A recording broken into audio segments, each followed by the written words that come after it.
नमस्कार, सुस्वागतम, वेलकम, अभिनंदन। मैं हूं डॉक्टर वायरा की आप लोगों का स्वागत अभिनंदन करती हूं। सुप्रभातम, वेरी गुड मॉर्निंग। कैसे हैं आप लोग? कमेंट्स में जय माता दी ज़रूर लिखिए। आप लोगों की कृपा से मैं बिल्कुल ठीक और स्वस्थ हूं। आज की कहानी लक्ष्मी और विष्णु की है, क्योंकि पुरुषोत्तम मास का महीना चल रहा है। तो विष्णु हरि की बात, नारायण की बात ना हो, और अपनी गलती हम जो करते हैं उसकी सज़ा भगवान को भी मिलती है, तो फिर इंसान उस गलती से कैसे बच सकता है, ये कहानी आज हमें ये भी बताती है। बहुत समय पहले की बात है। नारायण जी आराम कर रहे थे वैकुंठ के अंदर, लेकिन आराम करते करते वो थक गए और अचानक से खड़े हुए और लक्ष्मी जी से बोले कि मैं ज़रा मृत्यु लोक में भ्रमण के लिए जा रहा हूँ, धरती पर। तो लक्ष्मी जी बोली, क्या प्रभु, मैं भी आपके साथ आ सकती हूँ? तो बोले कि हाँ, आ सकती हो, लेकिन तुम्हें अपने साथ ले जाने की मेरी एक शर्त है। तो बोली, आपकी जो भी शर्त है पृथ्वी लोक पर जाने के लिए, मुझे आपकी हर शर्त मंजूर है। तो बोले, नहीं, शर्त सुन लो। तुम मेरे साथ धरती पर चलोगी, लेकिन तुम उत्तर दिशा की तरफ नहीं देखोगी। तो लक्ष्मी जी ने हाँ बोला कि हाँ, मैं चलूंगी, और मैं आपसे वादा करती हूँ कि मैं बिल्कुल भी उत्तर दिशा की तरफ नहीं देखूंगी। और दोनों जो है वैकुंठ से धरती की ओर आने लगे। जब दोनों वैकुंठ से धरती की तरफ आ रहे थे तो उस टाइम रात थी। जब वो सुबह सुबह पहुंचे तो भोर हो चुकी थी और सूर्य निकलने वाला था। रात्रि में बारिश हुई थी। धरती बहुत खूबसूरत लग रही थी। चारों तरफ सूर्य का प्रकाश फैला हुआ था। ब्रह्म मुहूर्त का समय था। भीनी भीनी खुशबू आ रही थी। सारे फूल खिलने शुरू हो चुके थे।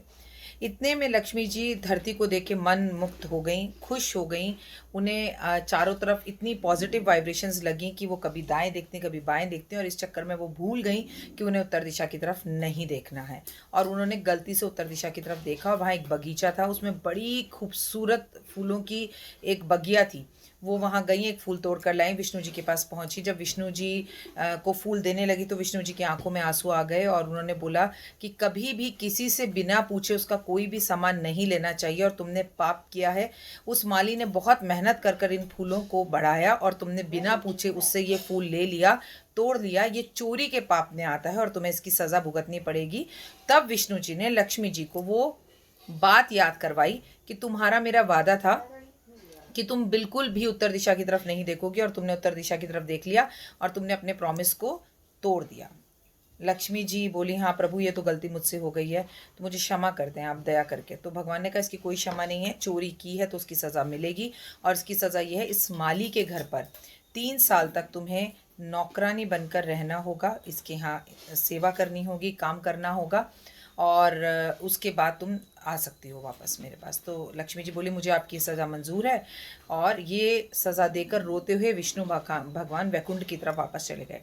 लक्ष्मी जी ने एक छोटी बच्ची का रूप बनाया, और बनाकर वो उस माली के घर पहुंची, और माली बाहर कुछ काम कर रहा था। वो बोली कि मेरा कोई नहीं है इस दुनिया में, क्या आप मुझे अपने घर पे रख सकते हैं? तो माली ने बोला, देखो, मैं तो अपनी 3 बेटी 2 बेटों के साथ, अपनी पत्नी के साथ रहता हूँ। ये टूटी फूटी झोपड़ी है हमारी, और हम कुछ कच्चा पक्का खाते हैं, कभी खा पाते हैं, कभी नहीं खा पाते। अगर तुम्हें ये सब बातें मंजूर हैं तो मैं, अगर 3 बेटियों का पालन कर रहा हूँ तो चौथी का भी कर लूँगा। वो उस माली का नाम माधव था। वो उस कन्या को लेकर अपने घर गया और अपनी बीवी और बच्चों से मिलवाया। तो बीवी और बच्चे बेहद खुश हुए और उसे गले लगाकर उसका स्वागत किया। अब जो है लक्ष्मी रूपी कन्या जो थी उस घर में रहने लगी। अगले दिन जब माली अपने फूलों को तोड़कर बगीचे में से बाग में बाहर बाजार में बेचने गया, तो उसे पहले से कई गुना ज़्यादा पैसा मिला।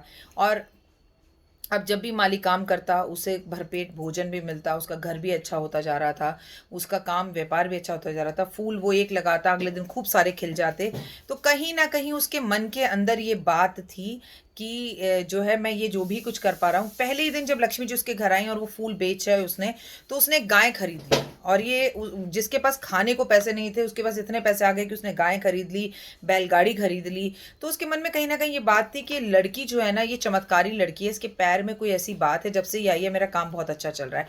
समय का चक्का चलता रहा और 3 साल बीत गए।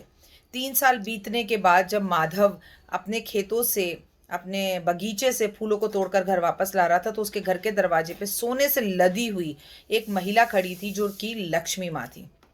माधव को उसके करीब जाकर ये समझने में देर नहीं लगी कि ये मेरी मुंह बोली चौथी बेटी है। वो लक्ष्मी जी के पाँव में गिर गया और माफ़ी मांगने लगा कि मैंने आपसे खेत के काम करवाए, बर्तन मंजवाए, मुझे माफ़ कर दो, हम आपको पहचान नहीं पाए कि आप लक्ष्मी जी हैं।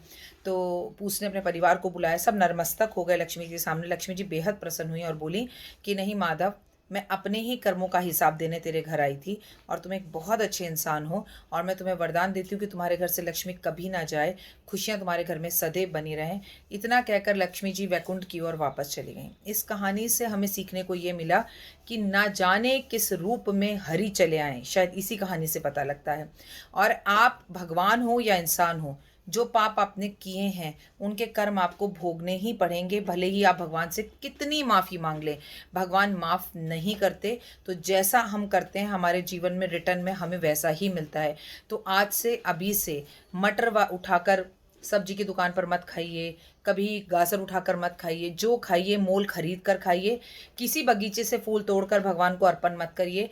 एक तो भगवान उन दूसरे के माली के लगे हुए फूलों को कभी एक्सेप्ट भी नहीं करते, उल्टा आपके ऊपर चोरी का इल्ज़ाम भी लग जाता है। अगर आपके पास फूल हैं तो मंदिर में चढ़ाइए, नहीं है तो मत चढ़ाइए। लेकिन दूसरे के बगीचे से तुलसी तोड़कर अगर आप विष्णु को चढ़ा रहे हैं तो ना तो आपको उस तुलसी का कोई फल मिल रहा है और उल्टा आप अपने कर्म और ख़राब कर रहे हैं। उम्मीद करती हूँ सुबह सुबह आपको ये कहानी ज़रूर पसंद आई होगी। बच्चों को भी ये कहानी ज़रूर सुनाइएगा। फ़िलहाल दीजिए इजाज़त, नमस्कार।